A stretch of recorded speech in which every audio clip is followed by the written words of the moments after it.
Assalamualaikum warahmatullahi wabarakatuh. Selamat malam semuanya. Malam, Pak. Malam. Ya, alhamdulillahirrahmanirrahim kita bisa berkumpul ya di Zoom meeting ini.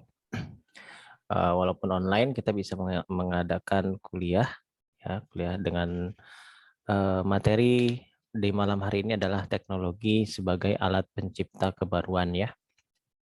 Di materi kuliah konsep teknologi. Di malam hari ini kita akan membahas lebih lanjut tentang bagaimana teknologi itu mempengaruhi kehidupan manusia ya, lalu membuat perubahan-perubahan dari pola hidup, terus kemudian sampai ke budaya yang disebabkan dari sebuah teknologi yang ditemukan ya, Karena seperti yang sudah pernah kita pelajari sebelumnya, kita diskusikan juga bahwa teknologi itu berasal dari sebuah konsep ya, yang diciptakan sebuah teknologi itu untuk membantu menyelesaikan semua permasalahan yang ditemukan oleh manusia pada saat itu, sehingga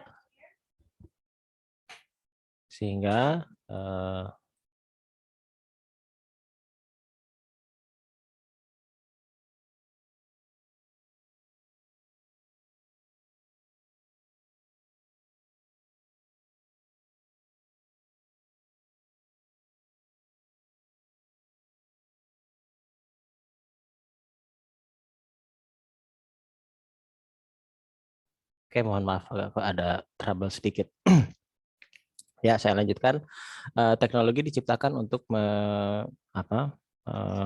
untuk membantu ya manusia dalam menyelesaikan sebuah masalah, sehingga timbullah berbagai ilmu yang mendasari teknologi itu sampai terbentuk gitu. Nah, lalu ketika si teknologi itu ada, nah otomatis banyak permasalahan ya, beberapa permasalahan yang ditujuan untuk membuat teknologi tersebut terpecahkan, sehingga kebiasaan-kebiasaan yang sebelumnya ada dengan adanya teknologi baru itu membuat suatu hal yang berpengaruh terhadap si budaya manusia itu sendiri. Nah, baik, sekarang karena kita lihat dulu pengertian dari kebaruan ya, karena kita kan akan berbicara teknologi ini sebagai alat gitu ya, sebagai alat pencipta kebaruan. Otomatis kita harus tahu dulu akar kata dari kebaruan itu sendiri apa gitu ya. Bila kita lihat dari Kamus Bahasa Indonesia, kata kebaruan ini artinya adalah sifat-sifat baru ya, atau modern, atau perihal baru atau sesuatu yang baru gitu ya. Nah, jadi hal-hal seperti ini, hal-hal yang baru tersebut menciptakan sebuah kebaruan.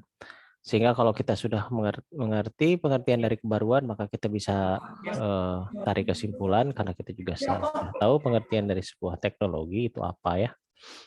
Nah, teknologi sebagai alat pencipta kebaruan itu bisa kita artikan ya, kita simpulkan bahwa segala sesuatu yang dianggap baru ya berawal dari penggunaan teknologi baru oleh masyarakat pada saat itu. Jadi kata kuncinya adalah masyarakat pada saat itu. Nah, sehingga kalau disebutkan pada saat itu, berarti di situ ada peran waktu ya. Ada peran waktu, ada fase gitu ya.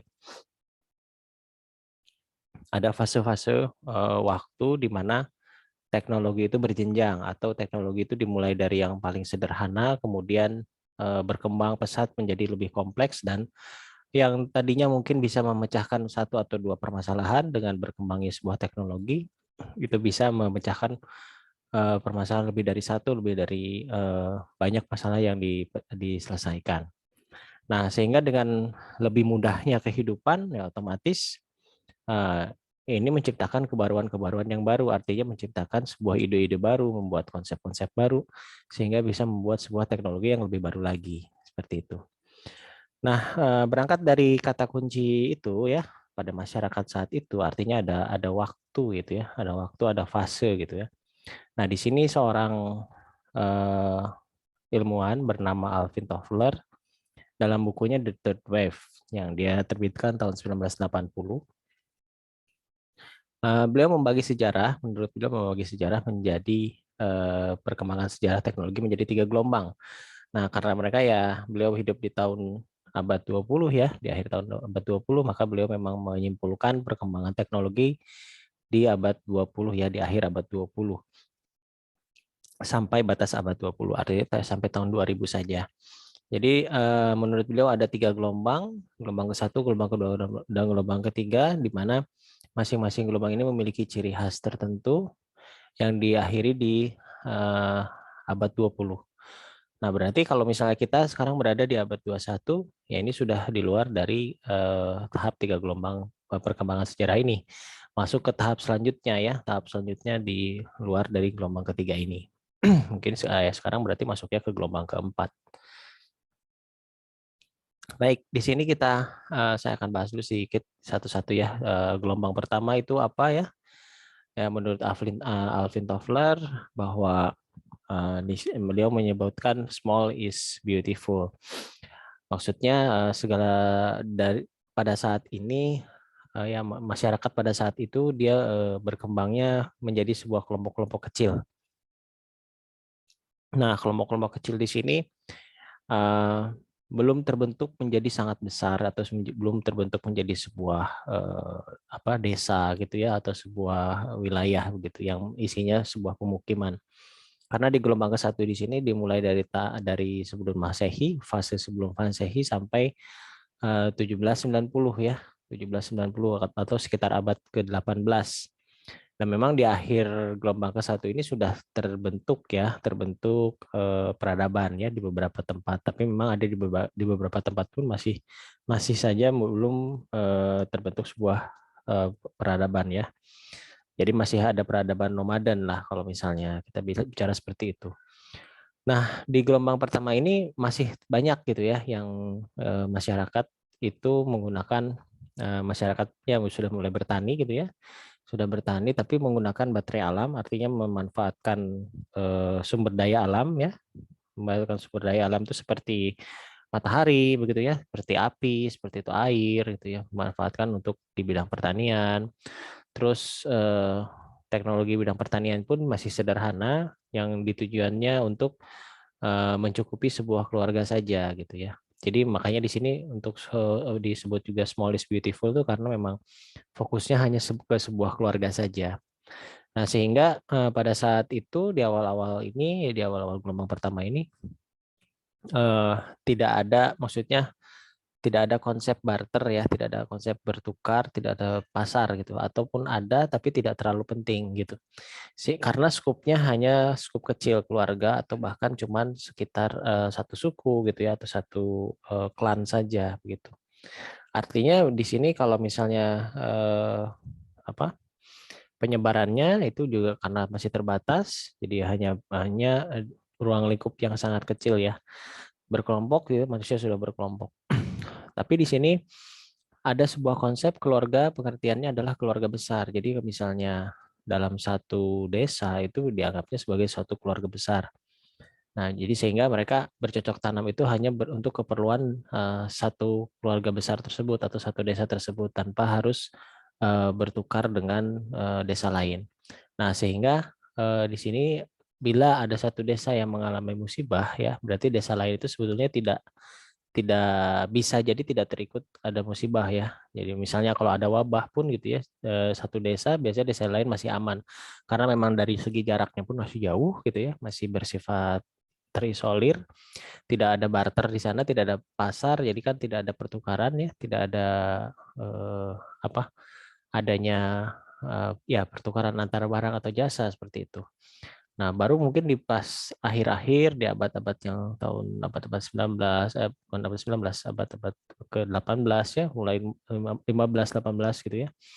Di abad 15 itu sudah mulai orang ramai dan akhirnya mulai memasuki fase yang kedua gitu. Karena ketika di situ pasar sudah sangat dominan, bercocok tanam juga sudah menghasilkan sesuatu yang bisa ditukar gitu ya. Nah, sehingga pindah ke fase yang kedua, yaitu fase setelah 1790.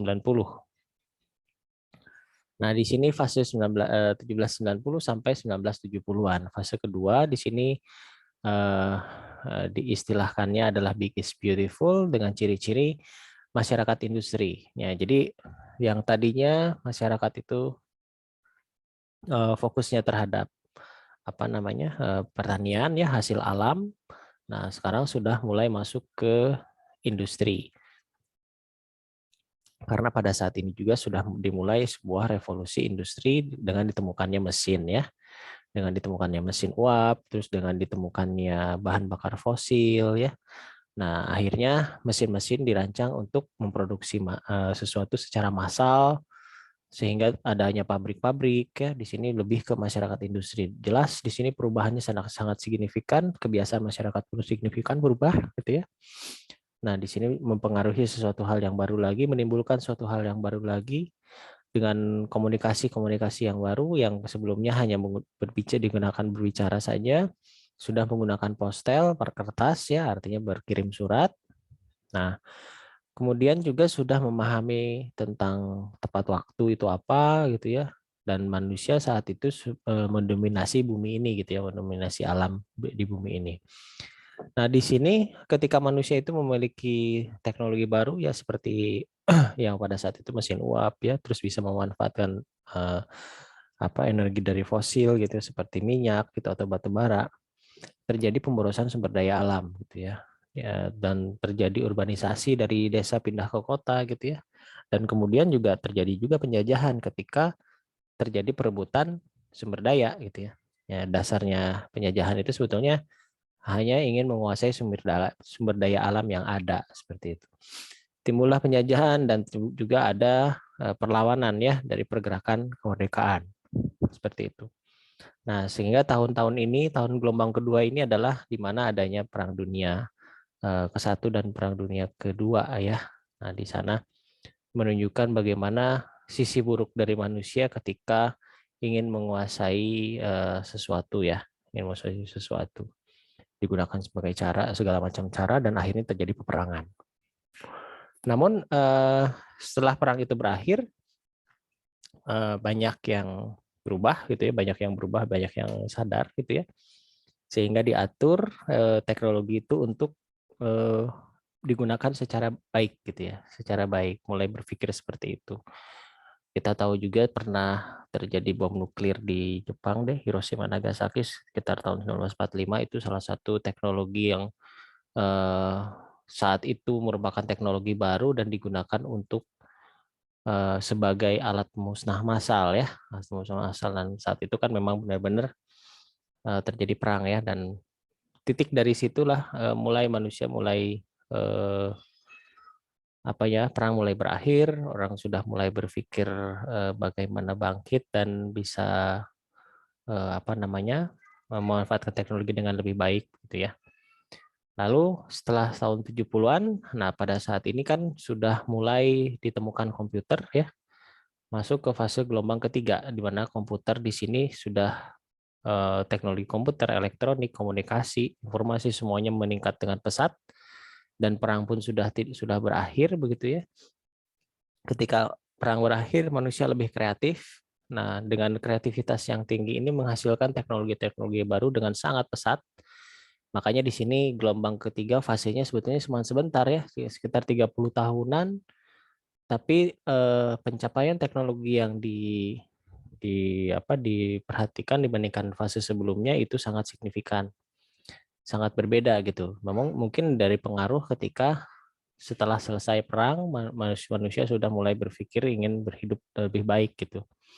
Nah, ciri-ciri dari gelombang ketiga ini adalah masyarakat mensintesis ciri gelombang 1 dan gelombang 2. Artinya mereka berjalan dari pengalaman sebelumnya sehingga bisa menata hidup bisa lebih baik.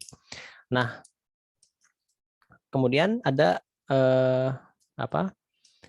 pemikiran bagaimana menciptakan energi yang terbarukan gitu ya. Jadi energi bahan bakar fosil yang mungkin dianggap sudah mulai mencemari lingkungan.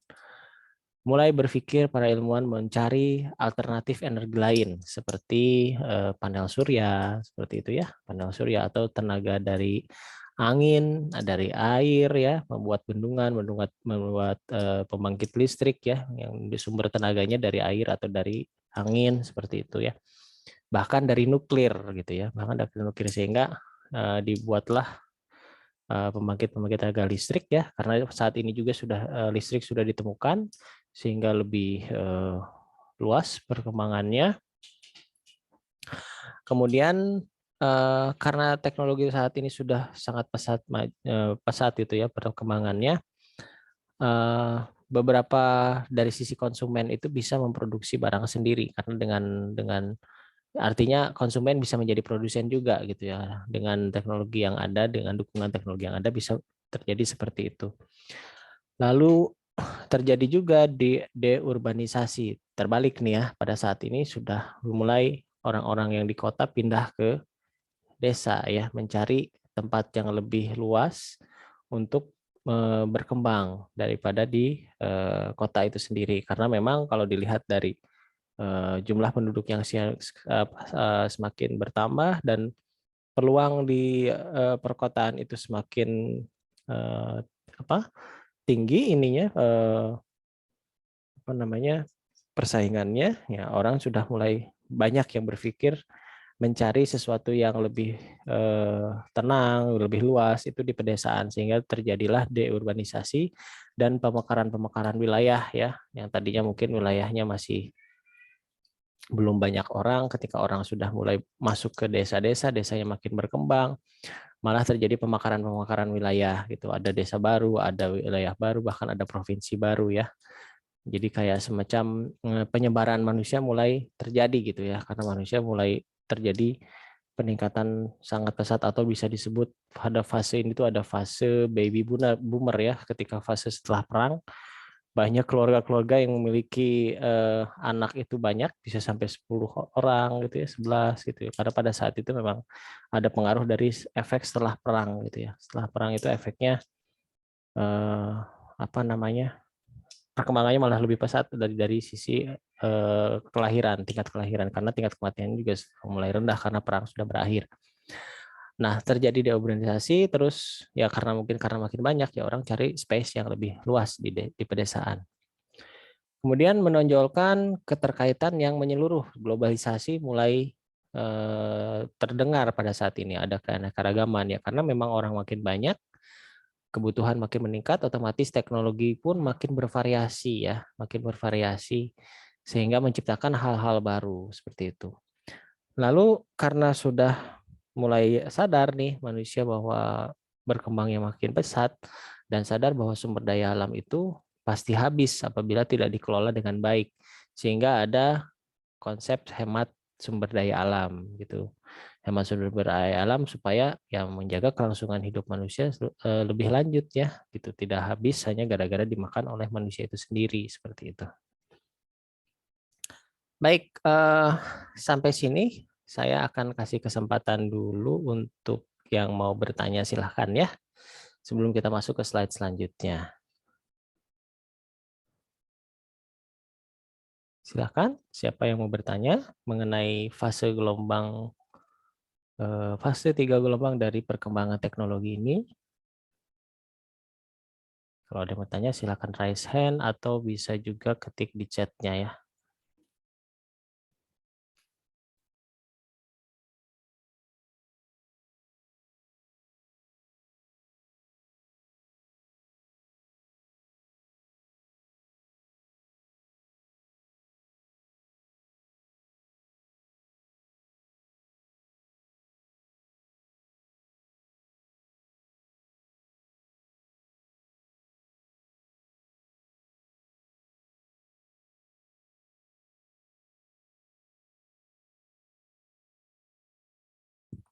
Oke, sepertinya tidak ada yang tanya. Ya sudah, berarti saya akan skip lagi. Nanti mungkin kita akan diskusi ya. Kalau misalnya memang tidak ada pertanyaan, mudah-mudahan bisa dipahami. Saya lanjutkan slide-nya.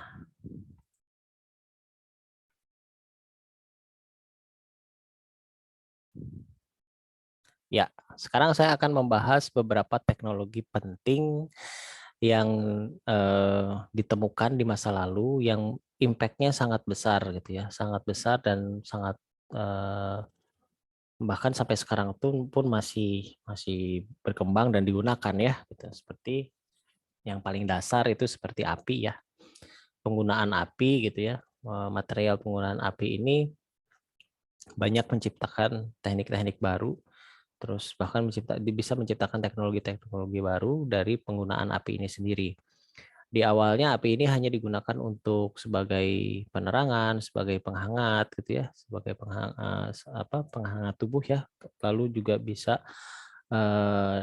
digunakan untuk memasak gitu ya. Nah, sehingga di sini kesehatan meningkat ini maksudnya ya dari api ini bisa menghangatkan tubuh ketika kondisi dingin, lalu bisa menjadi penerangan ketika malam hari, dan ini penggunaan api terus berkembang, digunakan untuk ber apa, memasak juga gitu ya, lalu digunakan juga untuk, metalurgi, artinya, api di digunakan sedemikian rupa sehingga bisa melelehkan besi ya, melelehkan biji besi, sehingga ketika sudah mampu melelehkan biji besi,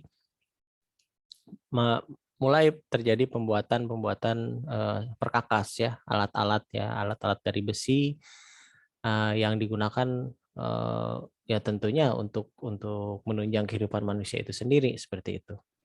Nah, akibatnya ya dari penggunaan api ini sendiri berubah ya, banyak perubahan budaya-budaya yang tadinya sederhana karena sudah bisa ditemukan, oh ternyata bisa menggunakan bahan yang terbuat dari besi ya, yang telah dilelehkan lalu dibentuk. Nah, ini budaya mulai berubah sedikit demi sedikit seperti itu. Kemudian ada penemuan selanjutnya adalah teknologi bercocok tanam, bertani ya. Ini juga sangat impact-nya sangat besar sampai sekarang pun juga ya. Pengaruhnya sangat besar karena berhubungan dengan bertahan hidup seorang manusia gitu ya, sekelompok manusia. Nah, di mana bercocok tanam ini akan merubah gitu ya, merubah sebagian besar dari suku-suku yang masih nomaden gitu, yang masih memanfaatkan sumber daya alam untuk hidupnya. Jadi mulai membuat ketika sudah mengetahui teknik bercocok tanam, eh, mulai bisa memproduksi makanan sendiri begitu ya, sehingga berkelompok akhirnya timbul sebuah wilayah-wilayah pedesaan, lalu berkembang, suku-sukunya berkembang, akhirnya menjadi sebuah klan gitu ya, atau sebuah negara seperti itu dan berkembang. Awal mulanya dari sini ketika ditemukan teknologi bercocok tanam ya, bersamaan dengan teknologi penggunaan api itu sendiri. Nah, berubahnya budaya nomaden menjadi budaya pemukiman yang tetap ya. Nah, jadi di sini yang salah satu efek dari teknologi bercocok tanam. Lalu berkembang juga berbagai jenis tanaman pangan ya, karena teknik bercocok tanamnya pun terus berkembang sampai sekarang gitu ya. Terjadi berbagai jenis tanaman yang mungkin masih ada terjadi proses persilangan ya, persilangan dari tumbuhan atau bioteknologi yang merekayasa genetik tumbuhan untuk menciptakan sebuah bahan makanan yang lebih baik seperti itu. Nah, di sini teknologi bercocok tanam ini sangat berpengaruh merubah gitu ya, merubah kebudayaan manusia secara signifikan. Nah, lalu penemuan roda ya, disebutnya seperti sederhana roda gitu. Padahal di sini dari kesederhanaan ini menciptakan sebuah perubahan budaya-budaya yang sangat besar gitu ya, yang mulai rodanya terbuat dari batu gitu ya, karena berat, terus berpikir gimana caranya membuat dari kayu, dan tentunya roda ini meningkatkan teknologi di bidang transportasi ya, transportasi.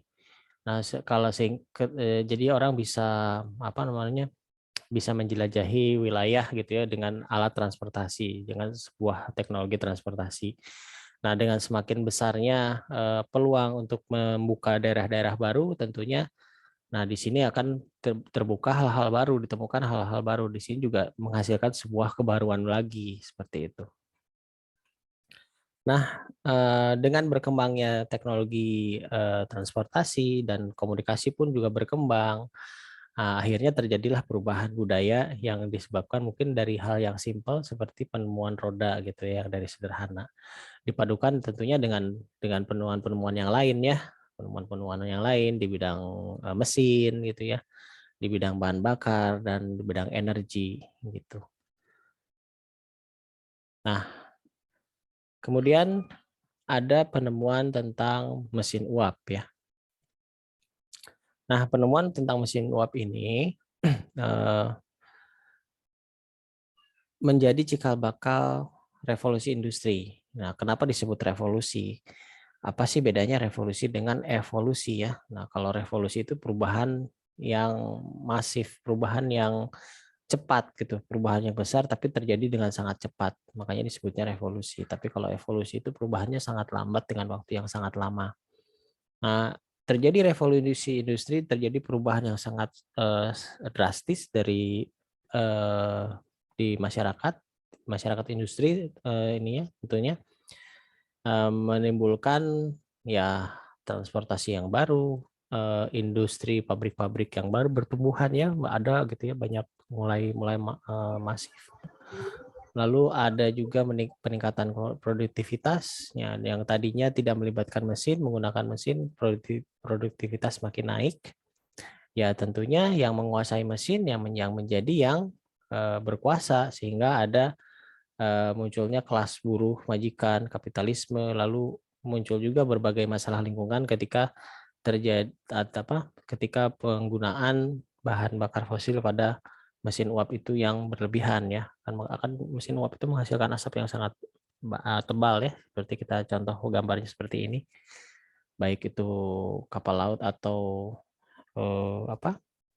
kereta api ya yang masih menggunakan mesin uap karena dia menggunakan pembakaran dengan batu bara ya seperti itu. Nah tentunya dengan adanya ditemukan mesin uap ini ya terjadilah revolusi industri dan perubahan budaya. Nah, selanjutnya ada penemuan teknologi terpenting lainnya adalah penemuan bubuk mesiu ya. Nah, di sini sebetulnya cikal bakalnya mesiu ini dari negeri Cina ya, yang tujuannya adalah membuat sebuah ramuan untuk kehidupan abadi, rencananya seperti itu. Tapi memang malah ditemukan sebuah ramuan racikan yang mampu terbakar dengan cepat gitu ya. Nah, bisa bisa terbakar dengan cepat. Nah, sehingga dimanfaatkan untuk membuat sebuah senjata gitu. Nah, yang akhirnya senjata ini yang menjadikan peperangan ya, peperangan di mana-mana karena seperti memiliki mesiu itu seperti yang memiliki kekuasaan gitu, seperti memiliki senjata yang sangat kuat pada saat itu sehingga terjadilah perubahan budaya yang sangat signifikan, terus terjadi juga peperangan yang menyebabkan ya perubahan ini ya perubahan perilaku orang gitu ya perubahan budaya yang terjadi sehingga si teknologi mesiu ini juga menghasilkan sebuah teknologi lagi di bidang persenjataan seperti itu. Nah, selanjutnya dampaknya tentunya ya dampak negatifnya sangat sangat sangat kuat ya. Jadi adanya peperangan di masa-masa abad-abad ya sekitar Perang Dunia I dan Perang Dunia II gitu dari sini. Nah, kita beranjak ke pertemuan lain yang sangat yang juga merupakan penemuan yang sangat penting yaitu listrik ya. Penemuan listrik di mana di sini juga sepertinya manusia juga saat ini sudah sangat tergantung sama listrik ya. Ya, kalau semua peralatan elektronik itu menggunakan listrik ya, bahkan penerangan pun sudah menggunakan listrik dan sekarang pun orang sudah mengembangkan transportasi menggunakan sumber dayanya listrik juga seperti itu. Di sini sangat besar sekali impact-nya penemuan listrik yang awal mulanya memang ini tokoh-tokoh inilah yang menemukan listrik itu sendiri. Ada De Coulomb, ada Alexandre Volta, ada Hans Christian Ørsted, ada Henry Marie Ampere dan Michael Faraday. Nah, di sini orang-orang yang berjasa di dunia listrik ya.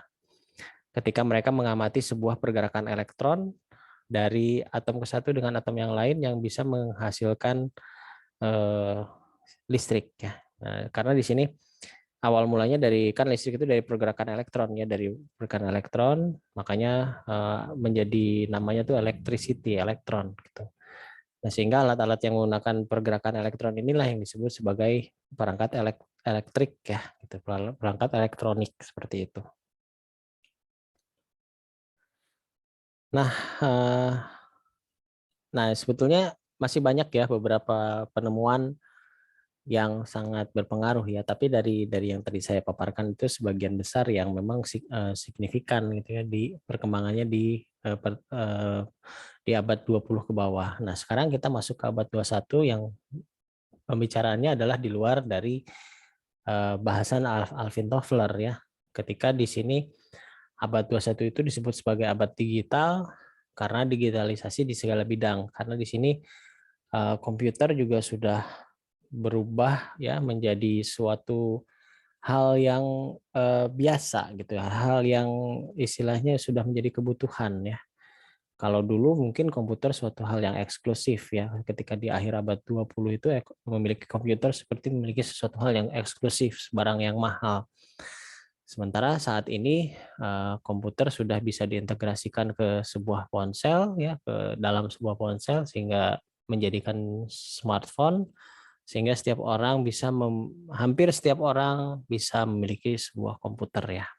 Nah, ini juga perkembangan teknologi inilah yang disebut di abad 21 itu adalah abad digital. Abad digital di mana ditemukannya komputer yang makin kecil dengan ukuran transistor yang membangun sebuah prosesor atau memori ya semakin kecil sekali sehingga membuka peluang-peluang baru atau teknologi baru yang sebelumnya belum bisa diteliti gitu ya. Nah, muncullah seperti artificial intelligence gitu ya. Terus seperti teknik material yang sangat meningkat, terus ada juga energi terbarukan pun bisa terbantukan oleh perhitungan komputer ya. Dan juga bahkan sekarang juga sedang dikembangkan komputer kuantum ya, komputer yang menggunakan konsep dari mekanika kuantum dalam penyimpanan memorinya gitu ya. Nah, ini juga sedang dikembangkan.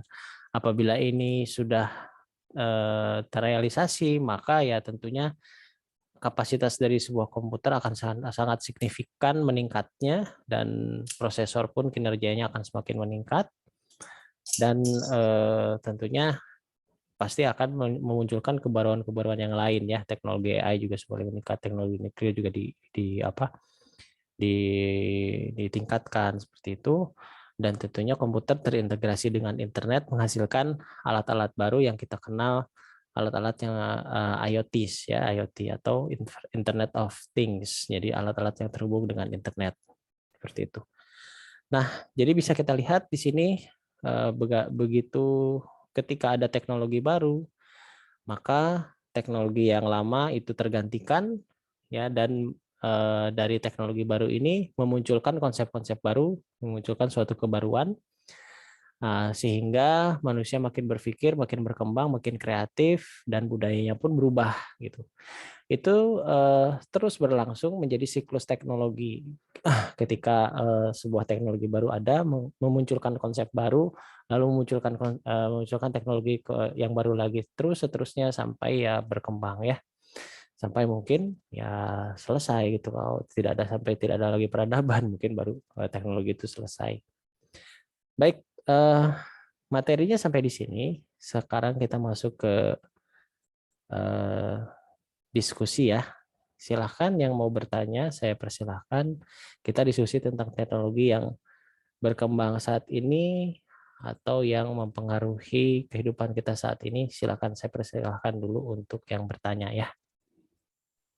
Pak Dona mau nanya. Halo. Silahkan, Dana. Ya. Oh ya. Kalau misalkan api itu di awalnya nggak terdiscover sama manusia gitu, apakah kita akan ada di sini menggunakan teknologi-teknologi yang sekarang ini?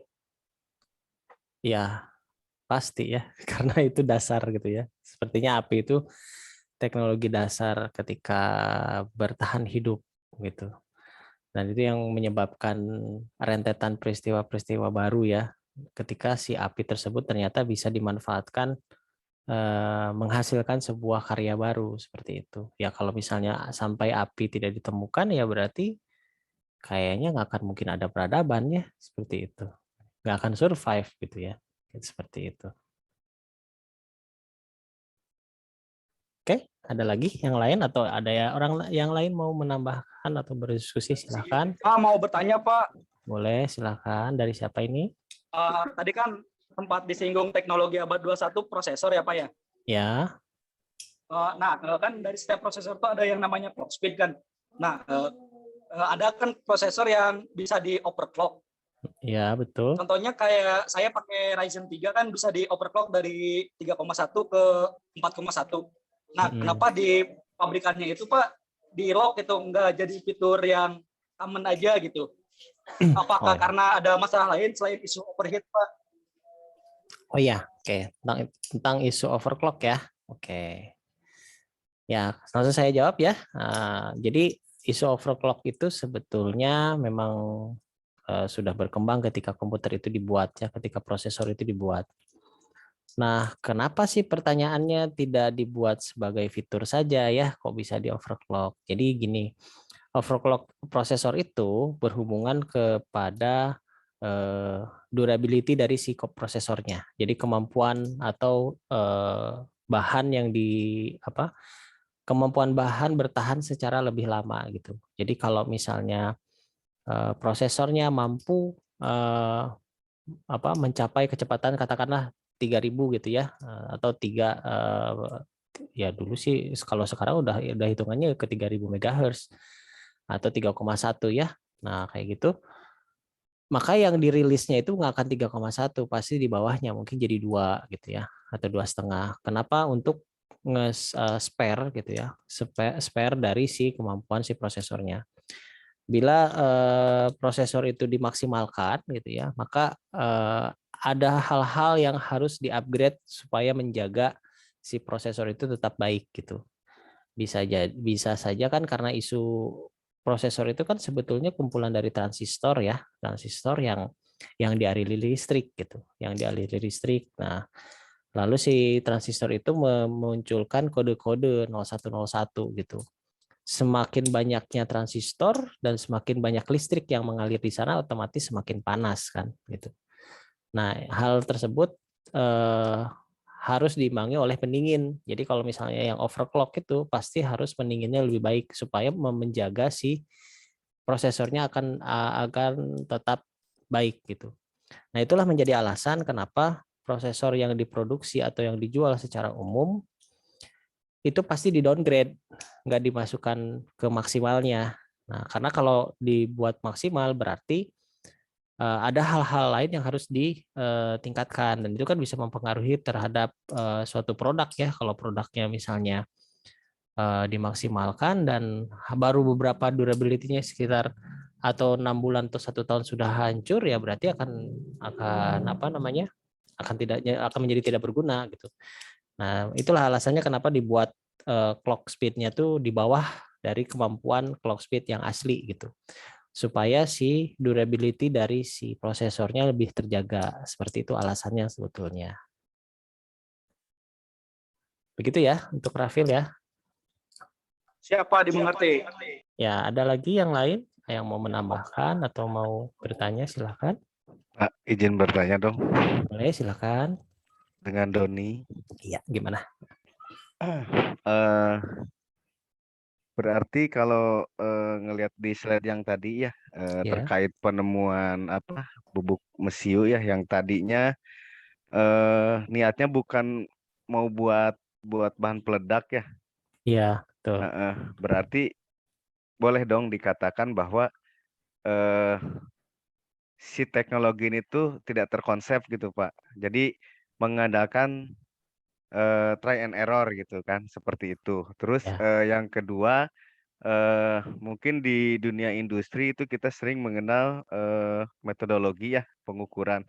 apakah itu termasuk ke teknologi atau seperti apa? Karena pengukuran ini pun mungkin tidak bisa dipisah ya dengan teknologi yang ada, baik itu industri, elektro, dan sebagainya seperti itu, Pak. Terima kasih. Oke, terima kasih ya, bagus ya pertanyaannya. Ya, saya akan coba menjawab ya untuk masalah mesiu ya. Memang ketika kita juga pernah bahas, ketika sebuah teknologi itu diciptakan, ada proses riset ya, ada proses trial and error gitu ya. Walaupun ada konsep awalnya ya. Nah, konsep awalnya kan tadi ingin membuat sebuah ramuan abadi gitu ya. Rencananya kayak gitu konsepnya. Tapi ternyata dari hasil risetnya malah menciptakan suatu hal yang baru begitu. Jadi itu bisa terjadi dan memang terjadi ya. Dan memang terjadi. Jadi istilahnya kayak mau buat kursi gitu ya, tapi tiba-tiba bisa dibikin meja juga gitu kan ya. Seperti itulah kayak ininya. Nah hal tersebut juga wajar gitu, hal yang wajar karena memang itu terjadi pada riset gitu. Bahkan dari beberapa riset pun kadang bisa menemukan beberapa teknologi baru yang tadinya tidak difikirkan gitu ya, yang tidak terfikirkan karena melakukan riset yang tadinya niat ingin menemukan contohnya ya selain mesiu lah kayaknya ingin menemukan suatu teknologi terbarukan gitu ya, niatnya mencari cara gitu bagaimana mencari energi yang baru ya, otomatis kan ada beberapa bidang yang diteliti tapi ternyata malah memunculkan bidang-bidang lain gitu seperti yang tadi ada yang membuat listrik dari tenaga air gitu ya, tenaga angin yang awalnya dari satu konsep ingin mencari ini baru gitu, ingin mencari energi baru seperti itu. Nah, itu jadi hal yang baru ya kalau misalnya trial and error itu dan akan menghasilkan produk yang baru ya memang bisa terjadi saja ya, itu sangat mungkin terjadi. Begitu ya untuk yang mesiu, dan itu juga sebetulnya masih ya hal yang wajar. Makanya mungkin disambungkan dengan metode ya, metode yang pengukuran gitu ya, atau ada istilahnya metodologi penelitian ya. Nah, itulah menjadi sebuah standar gitu, menjadi sebuah standar karena metodologi penelitian itu memang digunakan oleh para ilmuwan atau para peneliti.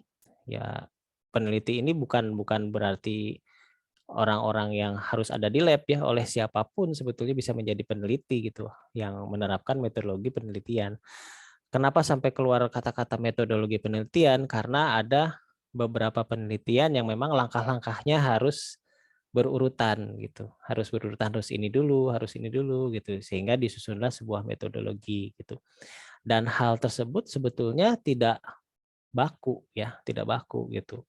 Nah, biasanya yang dibakukan itu, metodologi penelitian yang dibakukan itu berhubungan untuk pengakuan gitu ya. Pengakuan terhadap sebuah produk, pengakuan sebuah produk itu, oh ya ini metodologi penelitian seperti ini, dan biasanya itu berhubungan dengan riset-riset yang dijurnalkan gitu. Riset yang dijurnalkan supaya sebetulnya butuh pengakuan dari para ilmuwan lain gitu ya. Kamu pakai metodologinya apa gitu ya. Tapi kalau misalnya saya pernah lihat itu di beberapa artikel, dia bukan seorang peneliti atau siapapun gitu, tapi bisa menemukan sesuatu yang lebih istilahnya signifikan, bagus gitu. Nah, itu kalau ditanya metodologi penelitian pasti nggak akan tahu seperti apa. Yang jelas saya neliti nyari ini, dapatkan ini gitu. Nah, kalau kata peneliti bilangnya ya itu namanya metodologi penelitian, padahal dia mungkin tidak berfokus ke sana gitu ya. Jadi itu hanya semacam alat atau semacam cara gitu ya yang digunakan oleh para peneliti sehingga disebutnya sebagai metodologi penelitian. Seperti itu ya, mungkin. Ya, ada yang mau ditambahkan? Silakan. Ada yang mau menambahkan pendapatnya atau mau bertanya langsung, silakan. Apakah sudah jelas jawabannya? Atau mungkin Sudah masih jelas, mengganjal? Pak.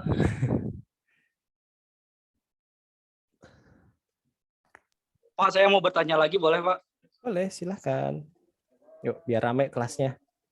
Kita baca topiknya apa saja, bebas lah tentang teknologi. Ya, tadi kan sempat disinggung antara listrik ya. Ya. Nah, seingat saya dulu ada ini apa current war antara Edison sama Nikola Tesla kan, antara arus AC DC. Ya.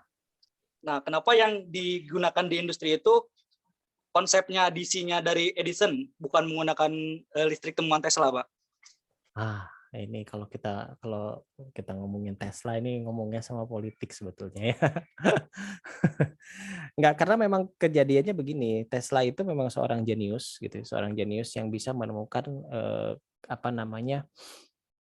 konsep-konsep baru dalam dunia kelistrikan gitu, dalam dunia kelistrikan. Dan pada masa itu orang-orang belum nyampe gitu. Belum nyampe ininya pemikirannya seperti Tesla gitu. Baru saja lihat ya sekarang kita di YouTube banyak lah yang konsep-konsep dari Nikola Tesla itu digunakan seperti listrik wireless ya yang tanpa kabel. Itu sebenarnya konsepnya Tesla awalnya, dan bahkan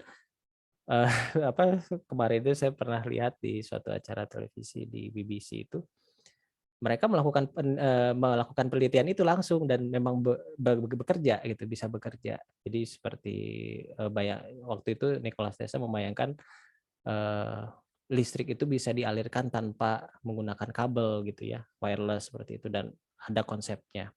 Tapi pada masa itu masyarakatnya belum bisa menerima semua teknologi atau konsep-konsep dari Tesla gitu. Dan akhirnya ya yang dia pakai yang penelitian sebelumnya gitu, karena memang belum nyampe gitu pada masa itu gitu. Nah, baru biasanya peneliti-peneliti yang berpikirnya jauh ke depan itu ilmunya baru terpakai setelah sudah meninggal orangnya, udah nggak ada gitu. Nah, orang baru mulai pikir, oh iya ya pemikirannya nih bagus ya, ternyata oh ini menghasilkan baru nyampe lah si peradabannya, baru oh iya yang diomongin itu ternyata benar gitu ya.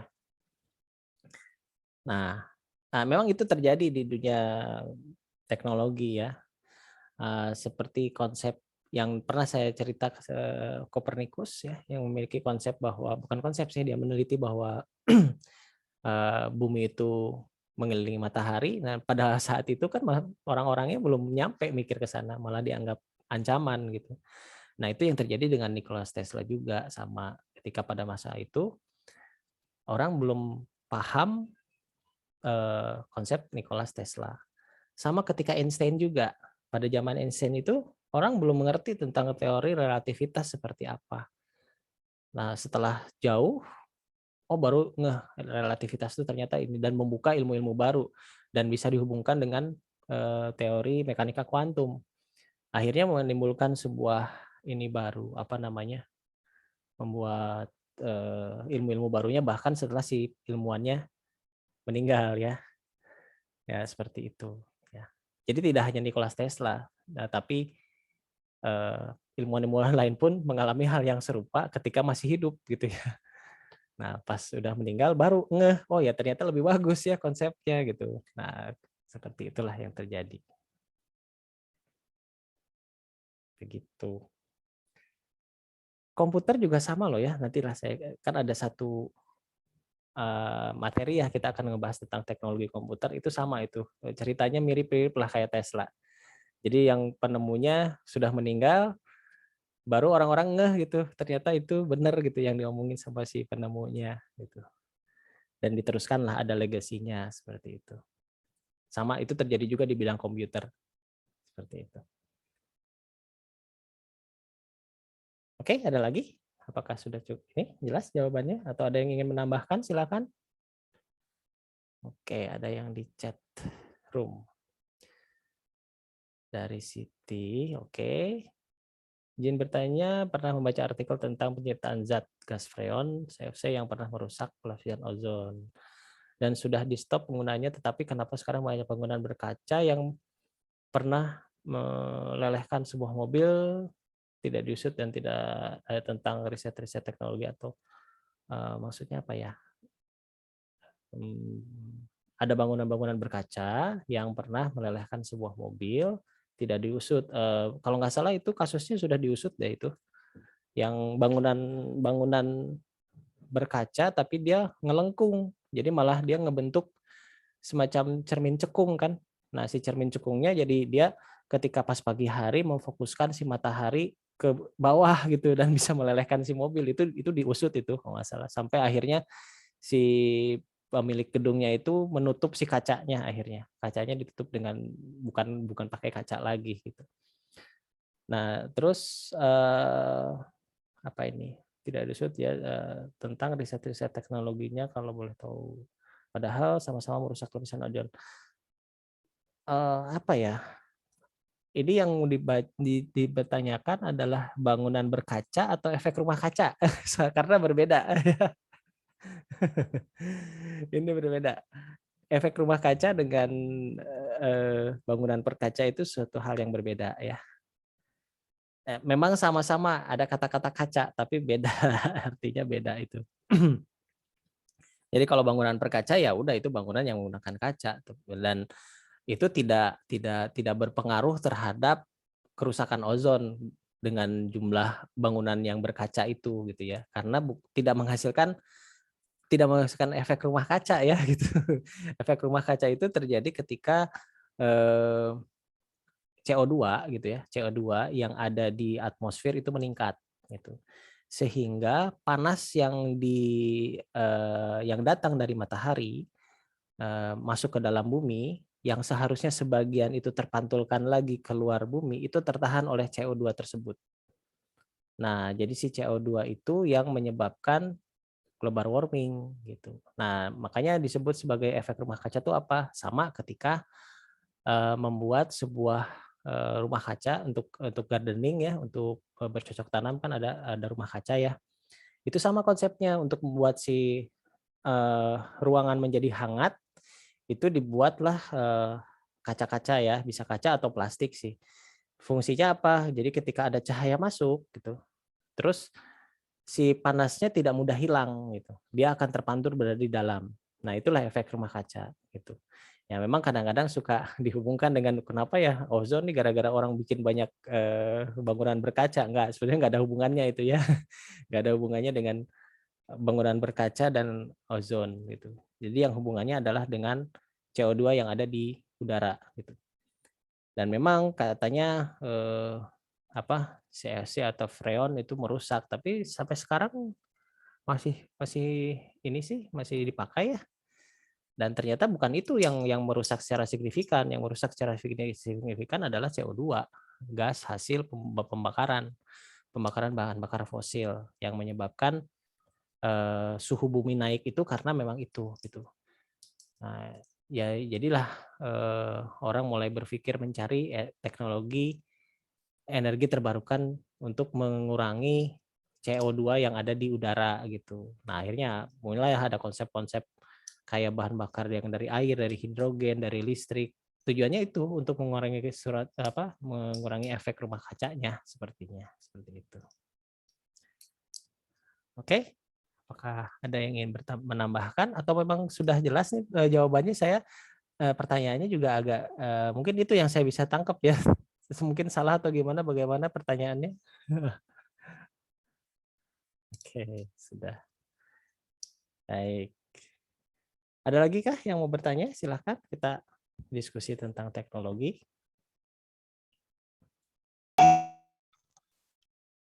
Pak. Ya, silakan. Pak. Ya, bagaimana? Silakan. Ya kita sharing aja Pak ya.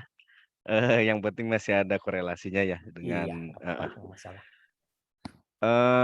Ini kan seperti saya nih diskusi di tempat kerja kan ya.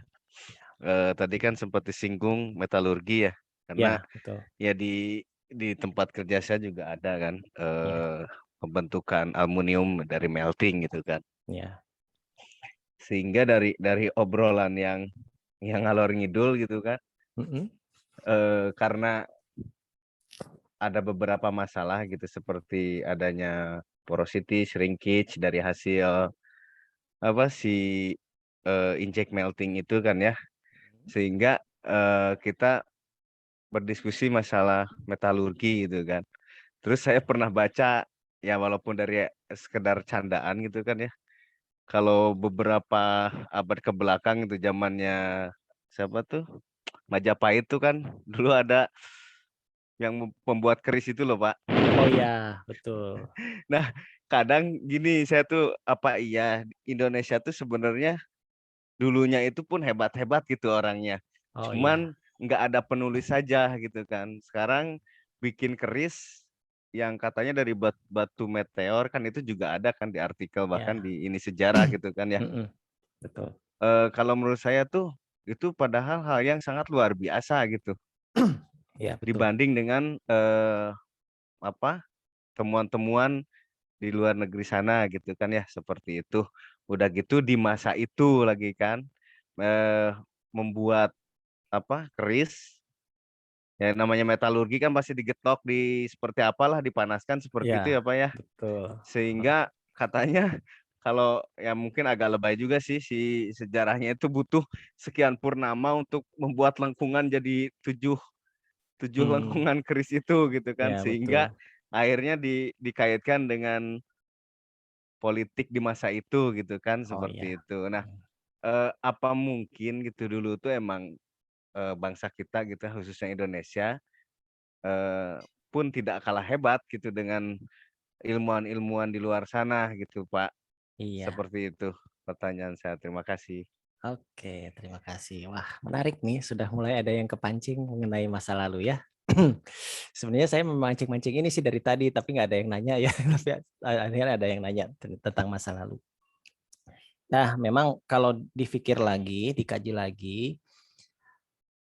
banyak kejadian-kejadian masa lalu yang sebetulnya kayaknya nggak mungkin dilakukan sekarang gitu.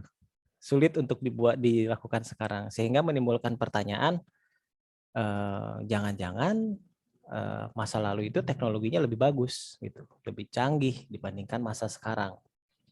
Nah, itu kan terus ada juga menimbulkan pertanyaan, loh, jadi bagaimana teknologi yang masa lalu itu kok bisa hilang gitu kan? Bisa hilang, apakah tidak ada penerusnya, kemampuannya nggak ada gitu ya, seperti apa? Ya, kalau dilihat dari budaya kita lah, para pembuat keris gitu, itu juga pasti menggunakan teknologi ya. Itu pasti menggunakan teknologi. Teknologi yang mungkin untuk lebih mudah dijelaskannya itu dengan kata-kata mistis ya. Padahal sebetulnya menggunakan teknologi itu gitu ya, menggunakan teknologi cuman ya teknologinya belum dipahami pada sebagian orang di sana. Pada masa itu tidak semua orang menguasai teknologi itu. Akhirnya si yang mampu menguasai teknologi tersebut ya disebut sebagai empu begitu. Yang mampu membuat sebuah benda dan tidak semua orang mampu membuat itu karena ada tekniknya yang mungkin tidak bisa dikuasai oleh setiap orang. Hal ini terbukti juga ketika keturunan-keturunan empu ini kemampuannya menurun justru ya. Kemampuannya menurun tidak seperti yang awalnya gitu ya, bisa membuat keris yang istilahnya sakti lah gitu ya. Padahal kesaktian yang dibuat di sebuah keris itu sebetulnya teknologi yang diciptakan dengan teknik yang memang belum bisa dipahami pada orang-orang masa itu. Dan mungkin masa sekarang pun nggak akan paham itu sih teknologi kayak gimana kok bisa sampai kalau dicerita-cerita ya bisa sampai menyerap tenaga atau bisa sampai mengeluarkan cahaya sebagainya. Tapi itu pasti ada teknologi yang membuat itu terjadi. Dan saya yakin sih itu ada teknologinya itu pasti lebih canggih dibandingkan teknologi sekarang. Kenapa saya bisa yakin seperti itu? Banyak bukti-bukti arkeolog yang sebetulnya tidak bisa dijelaskan sampai sekarang. Dan itu tidak hanya orang lebih fokusnya ke luar negeri gitu karena mungkin menganggap bahwa di luar negeri itu lebih baik. Padahal di Indonesia itu lebih baik, lebih banyak gitu ya misteri yang tidak terpecahkan sampai sekarang. Ya contohnya aja seperti Borobudur ya. Itu memahatnya seperti apa? Terus ada kisah yang membangun 1000 candi dalam satu malam. Ya katanya pakai kerajaan jin dan sebagainya, tapi itu teknologi loh ya. Teknologi yang dilakukan oleh peradaban pada masa itu dan oleh dikatakan sebagai orang sakti lah gitu ya. Orang sakti kan orang pintar istilahnya ya gitu. Nah, itu juga teknologi pasti. Kenapa bisa sampai katakanlah menguasai si bangsa jin itu untuk bekerja sama untuk membangun gitu dalam kisah yang 1000 candi itu. zaman sekarang bisa nggak gitu? Nggak ada kayaknya ya, karena memang mungkin teknologinya nggak turun gitu, nggak nyampe gitu, nggak sampai sekarang nggak nyampe atau bisa disebut punah gitu. Punahnya kenapa? Karena mungkin ada beberapa istilahnya semacam apa ya, kapasitas dari si penerusnya. Karena memang si penerusnya itu harus memiliki kapasitas, harus memiliki kemampuan lah ya, kemampuan yang bisa meneruskan ilmu tentang si teknologi itu sendiri. Jadi memang karena budaya kita tuh syarat banget ya dengan hal-hal mistis gitu ya. Yang sebetulnya hal-hal mistis itu sebetulnya hanya shortcut aja untuk ngerem gitu supaya kita nggak mikir gitu sebenarnya. Padahal kalau difikirkan lagi itu ada ininya penjelasan secara ilmiahnya tuh ada gitu. Penjelasan secara ilmiahnya tuh ada. Dan itu benar-benar ilmiah gitu, bisa dijelaskan secara ilmiah begitu. Nah, bagi orang yang meneliti lebih jauh itu pasti menemukan jawabannya. Nah, itu contohnya. Terus kenapa sih kok orang fokusnya bukan ke dalam negeri ya? Ya karena memang mungkin karena teknologi kita makin tidak dipahami, orang lebih memahaminya ke luar negeri. Contohnya kayak piramid gitu ya. Piramid juga sampai sekarang kan orang berpikir bagaimana cara bikin batanya gitu ya. Batanya bisa kuat sampai ribuan tahun gitu. Padahal kan itu awalnya kan berpikir dari batu yang dipahat gitu ya. Padahal setelah diteliti lagi ternyata itu bukan batu tapi dari pasir yang dipanaskan dengan suhu yang sangat tinggi sehingga memadatkan si benda tersebut. Nah, nggak kebayang kan bagaimana itu menciptakan panas yang sangat tinggi sehingga menyebabkan si batu bata itu menjadi kuat dan bisa dibuat menjadi piramid. Itu salah satu teknologi yang di masa lalu ya, yang dikatakan wah lebih canggih dibandingkan masa sekarang, seperti itu. Nah, kalau dilihat lagi seperti ada alat-alat sederhana ya di kesundaan gitu, sederhana yang sebetulnya itu adalah teknologi gitu ya. Ada teknologi yang orang berpikir kayak oh ternyata ini cara apa ya seperti ini aja. Pendingin air orang membuat kendi kan pada masa lalu kelihatannya tuh kendi tuh kayak oh ya tempat air gitu padahal itu sebuah teknologi kalau dipikir karena si tanah liat itu sebetulnya ketika dibentuk menjadi wadah itu bisa mendinginkan yang ada di dalamnya.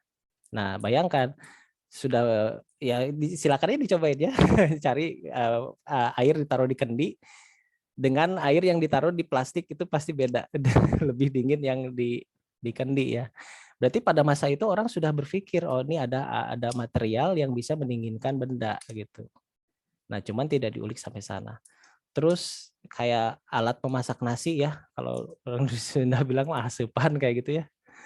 Nah terus panasnya itu berbeda dengan yang ada di magic jar sekarang gitu. Nah, hasilnya juga berbeda gitu. Nah, itu padahal itu juga teknologi sebetulnya, tapi teknologi leluhur yang sebetulnya tidak banyak orang yang mengkaji itu.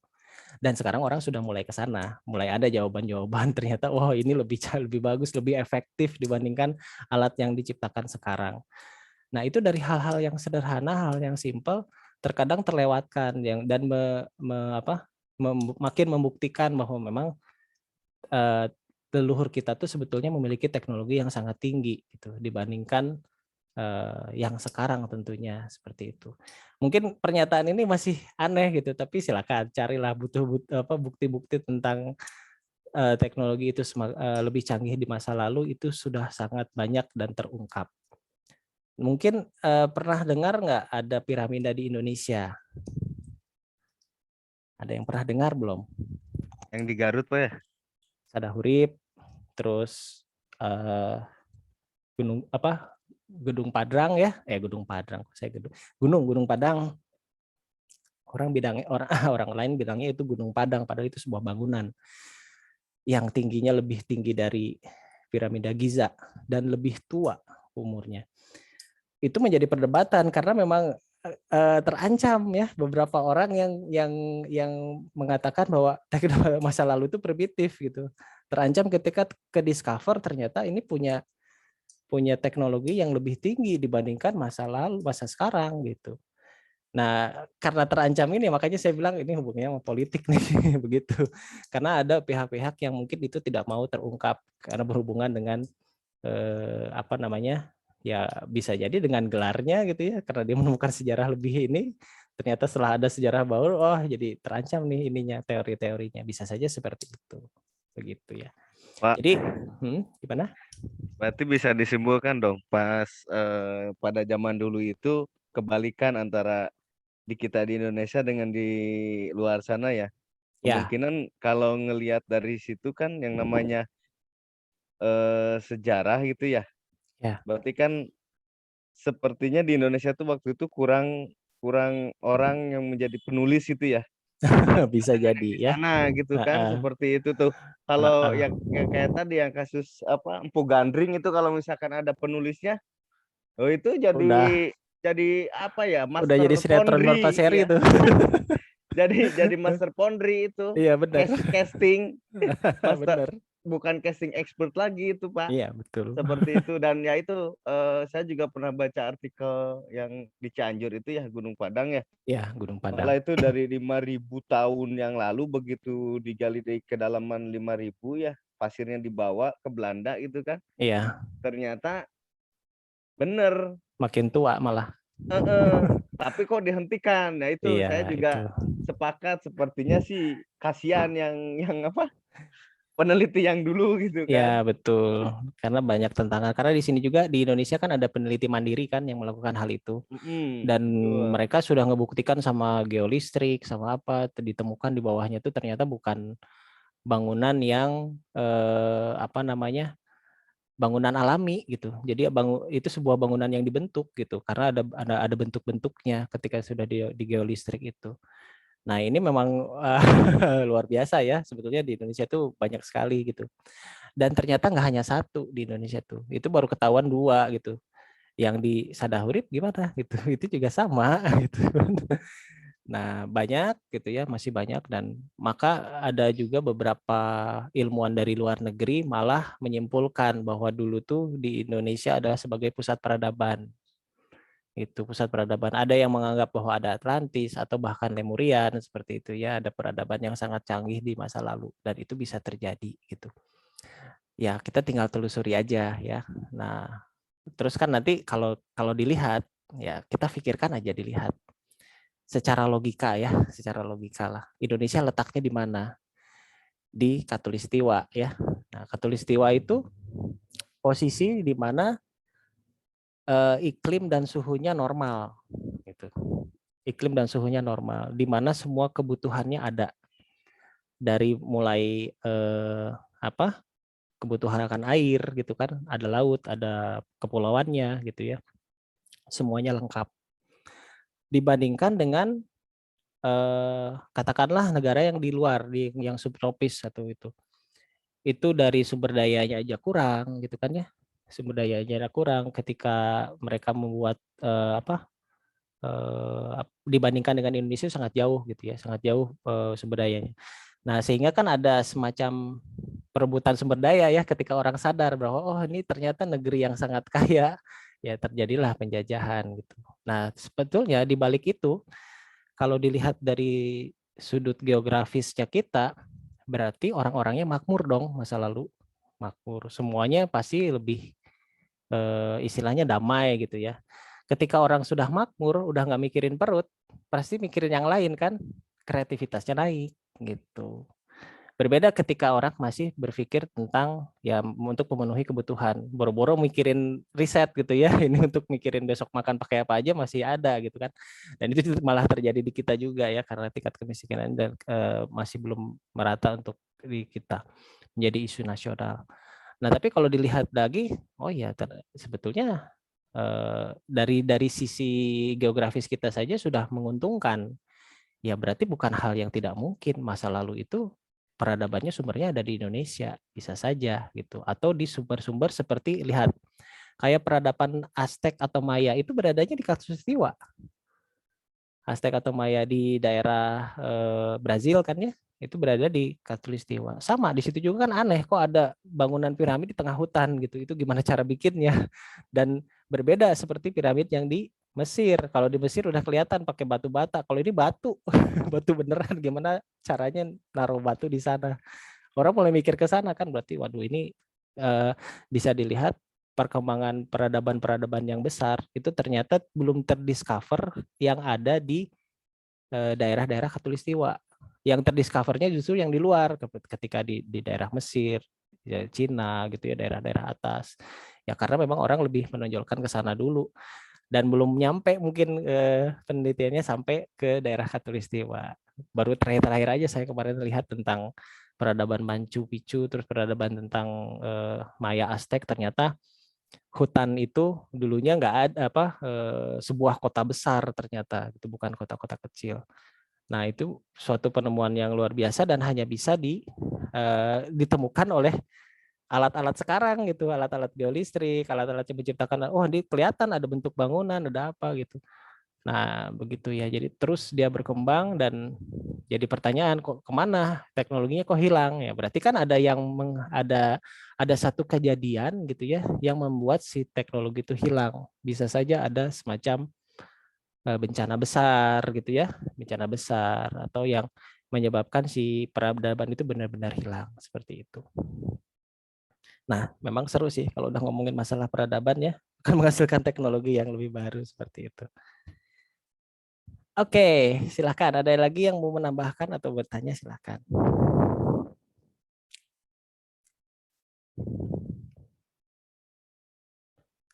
Ya, kalau tidak ada, saya akan screenshot dulu yang hadir malam ini ya. Silakan kalau ada yang mau open kamera. Oke, 1, 2, 3.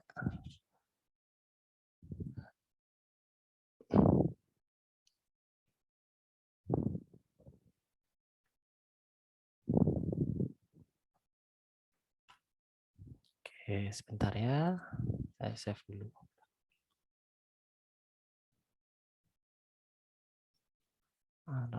Oke.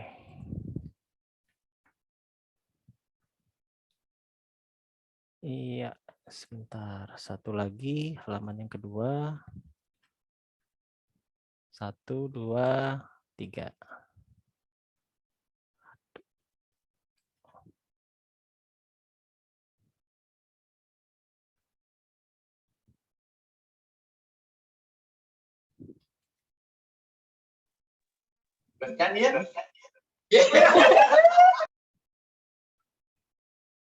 Iya, sebentar ya.